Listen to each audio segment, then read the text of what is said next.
तभी लाइट चली गई। हमने कहा कि अभी क्या हुआ, अंधेरा कैसे हो गया? उसने कहा लाइट चली गई। लाइट में क्या था जो चला गया? उसने कहा एनर्जी थी, ऊर्जा थी, लाइट जल रही थी। इसी तरह से, जिस तरह से जब तक एनर्जी है, ऊर्जा है, तब तक लाइट जलती है, और जब तक आत्मा है शरीर में तब तक शरीर चलता है। ये एनर्जी खत्म नहीं होती, चेंज हो सकती, बदल सकती है, दूसरी पर्याय में चली जाएगी। जनवाणी तो यही कहती है कि दुनिया को खूब जान लिया, अब खुद को जानने की तरफ ध्यान दो। ये जानने वाला कौन है? कल परसों किसी ने पूछा आइंस्टाइन के संबंध में कि आइंस्टाइन कहता था कि मरने के बाद मुझे जैन धर्म मिले। ऐसा क्यों कहता था? ये ऐसा क्यों कहता था? ये मेरे से क्यों पूछ रहे? जो कहता था उसको पूछो ना। अब वो इस दुनिया में नहीं है, तो अब आप बताइए। कहीं ना कहीं उसे एक बात ध्यान में आई कि मैंने इतने आविष्कार किए हैं, मैं इतनी सारी चीज़ों का रिसर्च किया है, मैंने इतनी सारी चीज़ें दुनिया के सामने रखी हैं, आखिर ये सब चीज़ों को जानने वाला, पेश करने वाला, निर्णय करने वाला मैं हूं कौन? अभी तक ऐसा किया, मैंने ऐसा किया, लेकिन ये ऐसा करने वाला मैं कौन हूं? इस पर कभी आता है विचार? मैं कौन हूं, आया कहां से, और मेरा रूप क्या? आया कहां से, कहां है जाना, ढूंढ ले ठिकाना चेतन, ढूंढ ले ठिकाना।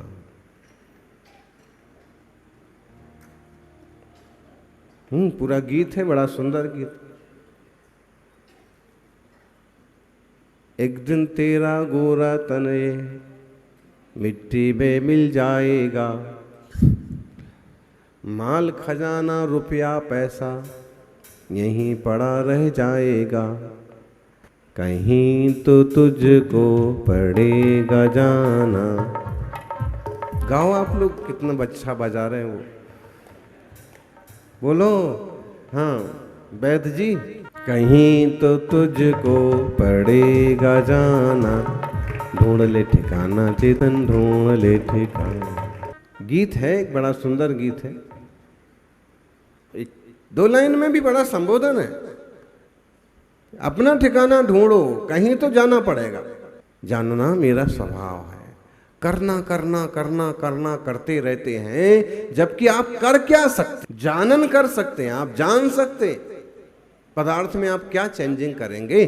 पदार्थ में अगर चेंज की तो पदार्थ चेंज हुआ, ना कि आपने उसमें क्या किया, आपका उसमें क्या लग गया। माँ ने रोटी बनाई, रोटी बनाई आपने रोटी में क्या बनाया ये बताओ। रोटी आपने बनाई कि रोटी आटे ने बनाई? रोटी आपने बनाई कि चूल्हे ने बनाई?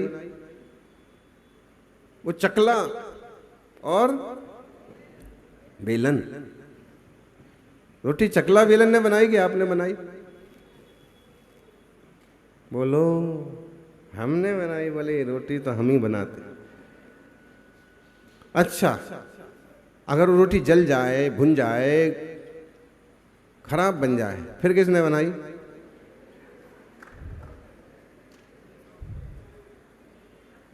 सब्जी एकदम बढ़िया बन गई और सब लोग उंगलियां चाट चाट के खा रहे, तो किसने बनाई? और अगर वो बिगड़ गई, बहू ने बनाई। वास्तव में हम देखें तो, विचार करें, उदासीन निमित्त और प्रेरक या सक्रिय निमित्त। वो जो आटा है, उपादान शक्ति वाली क्षमता तो उसमें है। चकला वगैरह जो है उदासीन निमित्त है और हम कदाचित प्रेरक निमित्त हैं। वास्तव में रोटी बनाने में हमारा योग और उपयोग कथनचित सहयोगी तो है, लेकिन रोटी तो वास्तव में आटे ने ही बनाई है। आटा ना होता तो रोटी। बहुत जगह ये जैन धर्म का जो ये उपादान निमित्त वाला अध्यात्म का ज्ञान है, ये बहुत जल्दी समझ में नहीं आता है लोगों को। जो कर्तापन की बुद्धि भरी पड़ी है वो ऐसे भरी पड़ी है कि मेरे करे बिना कैसे होगा। अच्छा, अध्यक्ष जी से पूछो ये मंडप किसने बनाया? मैंने बनाया बोले, हम लोगों ने बनाया। ज़्यादा से ज़्यादा टेंट वाली ने बनाया। टेंट वाले से पूछो तो टेंट वाला कहेगा कि हाँ हमने बनाया। टेंट वाले से पूछो कि तुम कितनी देर तक इसको बनाए? वो कहेगा नहीं मैं नहीं, मेरे आदमी थे। उन आदमियों से पूछो भाई तुमने बनाया? वो कहेंगे हाँ हम लोगों ने बनाया। तो तुमने इसमें क्या बनाया? एक कपड़ा तुमने बनाया, ये पंखे तुमने बनाए, क्या बनाया इसमें? नहीं, सब था ही, हम लोगों ने जोड़ जोड़ जोड़ जोड़ करके और इसको, तो इसमें बनाया क्या है तुमने? ये बड़ा सूक्ष्म विषय है और ये आसानी से दिमाग में उतरता भी नहीं है। उतरे तो मन स्वीकार करने को तैयार नहीं होता है कि हम अकर्ता स्वभाव को कैसे स्वीकार करें। इसलिए आचार्य महाराज कहते हैं कि क्या करें, लोग समझाने से भी नहीं समझते हैं और ना समझाने से भी नहीं समझते हैं। इसलिए समझाने का मेरा पुरुषार्थ व्यर्थ है, समझाना ही बंद कर दो, खुद समझ लो। यही सबसे बड़ी समझदारी है।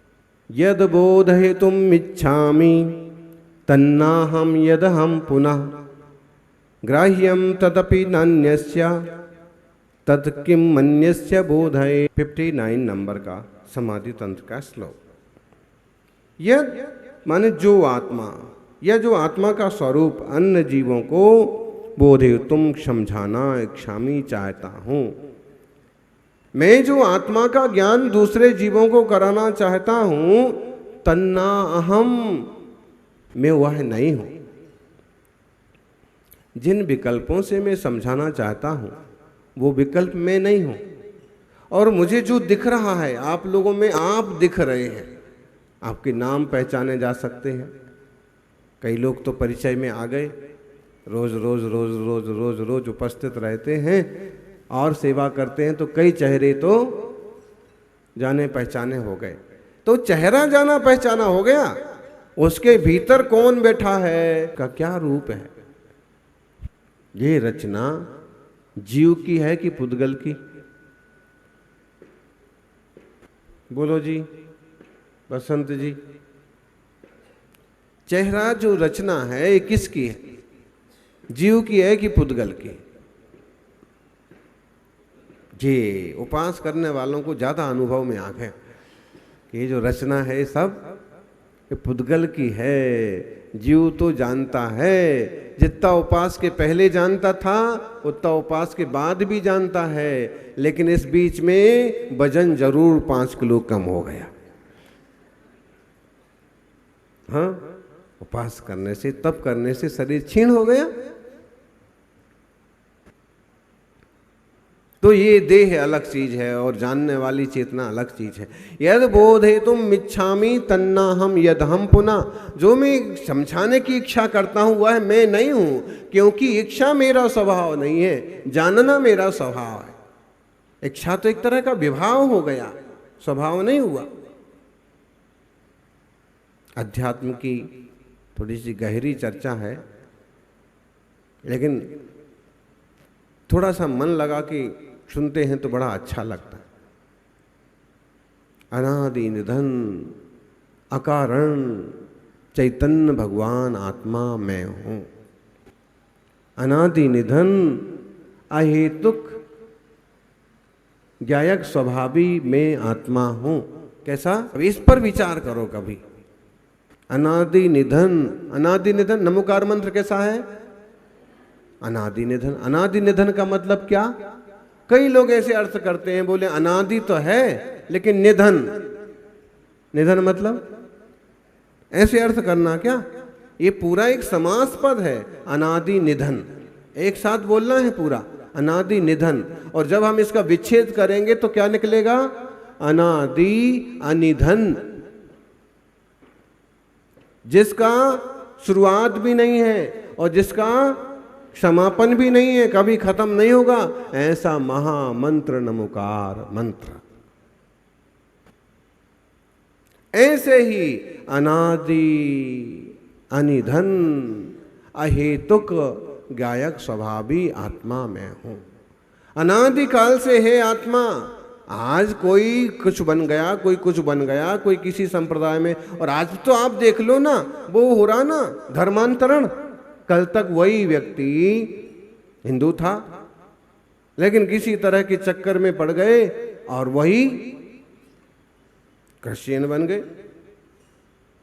आप इतिहास उठा के देखिए, इस देश में सबसे ज्यादा प्रभाव था और सबसे ज्यादा लोग थे जिन धर्म को मानने वाले, लेकिन ऐसे भयंकर उतार चढ़ाव हुए, ऐसे उत्पात हुए कि गांव के गांव, शहर के शहर, पूरी की पूरी धर्म की धारा ही बदल के रख दी गई।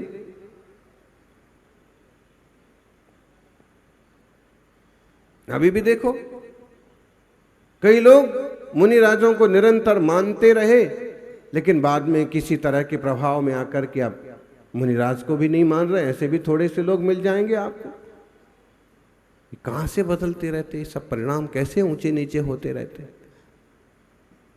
इसी पर्याय में इतने चेंजिंग देखने को मिलते हैं, तो जन्म जन्म में इस जीव के साथ कितने चेंज हुए हैं, कितने परिवर्तन हुए। कितने जन्म जन्म का साथ है हमारा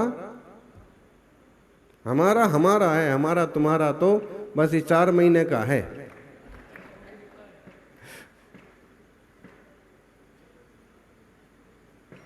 बस उसके बाद तो ये भी ज्ञानी की दृष्टि में कुछ और चीज है कि जो 4 महीने का संयोग बना है, इसमें कुछ धर्म और तत्व का मार्ग आप पकड़ लो, उसके बाद ये संयोग मिल जाए कोई भरोसा नहीं है। जन्म जन्म के साथ की जो बात करने वाले हैं, अरे इसी जन्म में देह परिवर्तन हो जाता है। राग है, राग आदि विकारों से एक दूसरे का संबंध बना रहे, जैसे पार्श्वनाथ और कमठ का, और देश रूप में बार बार बार बार संबंध बनता रहा। अब हम राग के संबंधों की बात करें तो ऋषभ देव का वज्रजंग, श्रीमती, भरत, बाहुबली, वो 4 जो जानवर आहार देख रहे थे, अनुमोदना कर रहे थे। कौन कौन जानवर आहार देख रहे थे? आहार देखने का मूल अधिकार, आहार की अनुमोदना का मूल अधिकार किसका है? बोलो जी मुंबई वालों। हाँ, आहार देखने का मूल अधिकार, अनुमोदना करने का मूल पात्र कौन है? जो नहीं दे सकते हैं जानवर। जो दे सकते हैं उनको क्या करना चाहिए? देना चाहिए। कृत कार्यत अनुमोदना अलग अलग ग्रेड है, जो कर सकते हैं उन्हें करना ही चाहिए। जब मुनिराज का आहार होता है, द्वार पर बहुत लोग इकट्ठे हो जाते हैं और देने वालों के लिए आवाज लगाते हैं, हटना भाई जरा, हटना भाई जरा, हटना, हमको दिख नहीं रहा। तुमको दिख नहीं रहा है तो चश्मा लगाओ। चश्मा लगाने के बाद भी नहीं दिख रहा है क्योंकि तुम्हारी पीठ आड़े आ रही है। भाई उसको मत हटाओ, खुद सोला पहनो और वहां पहुंच जाओ।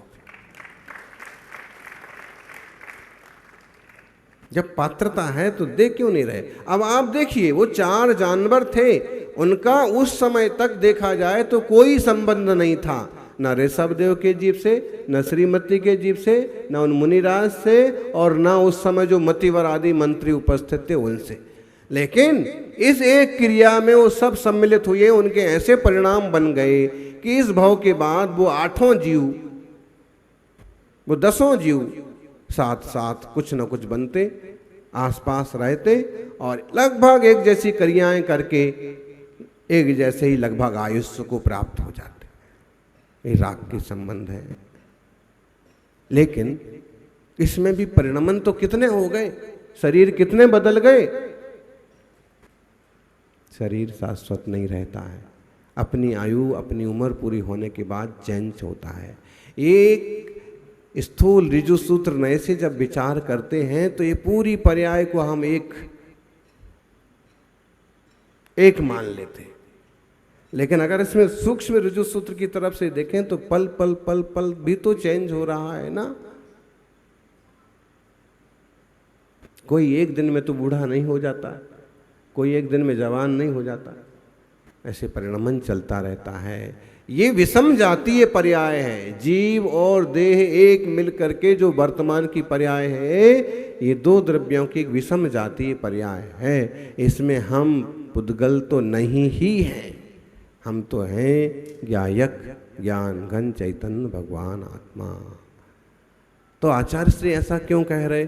यद बोधयितुम इच्छामि तन्नाहम यदहम पुनः ग्राह्यम तदपि नन्यस्य तत्किम मन्यस्य बोध है।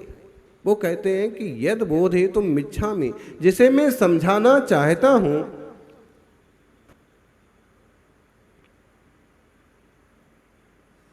तन्ना अहम, वह मैं नहीं हूं। जो आत्मा का स्वरूप अन्य जीवों को समझाना चाहता हूं, वह मैं नहीं हूं, क्योंकि मैं अभी राग विकल्प सहित हूं। समझाने का विकल्प भी विकल्प है। जो श्रेष्ठतम मुनिराज होते हैं उनको समझाने समझने का भी विकल्प नहीं होता, बस यूं बैठे हैं मस्त अपने ध्यान में लीन, और फिर उपसर्ग भी आ जाए तो भी डुलने का कोई काम नहीं। उपसर्ग करने वाले को भी नहीं समझाना है कि भाई मैंने क्या गलती की, क्या बिगाड़ा है तेरा, क्यों कर रहा है, कुछ नहीं, टाइम नहीं है, आई एम बिजी। दूसरे को समझाने का, दूसरे को वापस जवाब देने का समय ही मेरे पास नहीं है। तुम ऐसा क्यों कर रहे हो, ये समझाने का भी टाइम नहीं है। मतलब जितनी जितनी प्योरिटी बढ़ती जाती है, मुनिराज उतने आत्मनिष्ठ होते जाते हैं। या कोई भी समझदार व्यक्ति, कई बार आप लोगों में भी ऐसा होगा, कोई दो गाली देके चला गया, आप कुछ नहीं बोलते, कोई कहता कि बोलते क्यों नहीं, बात बढ़ाने से क्या फायदा, उसको जो कहना था कह दिया, बात खत्म हो गई। अब तुम एक नई बात कह के और उसको लंबाने से कोई मतलब नहीं, तुम उनको दो के बदले में दो और कहोगे, वो दो के बदले में चार कहेंगे, मन खराब होगा, रिश्ते खराब होंगे।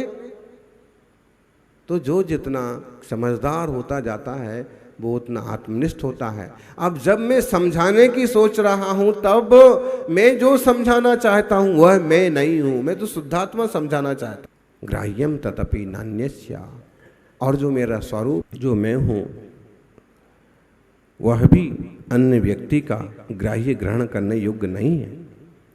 जो मैं हूं, जो मेरा स्वरूप है, वो सामने वाला ग्रहण नहीं कर सकता। इसलिए मैं किसको समझाऊं, मैं किसी को समझा नहीं सकता हूं, मैं ही समझ जाऊं, यही बहुत बड़ी बात है। निश्चय न से यहाँ पर ये कहा है, तो दुनिया के जंजाल में समझाने के चक्कर में मत पड़ो, खुद ही समझ जाओ तो बेड़ा पार हो जाएगा। अब जय बोलिए 24 तीर्थंकर भगवान की।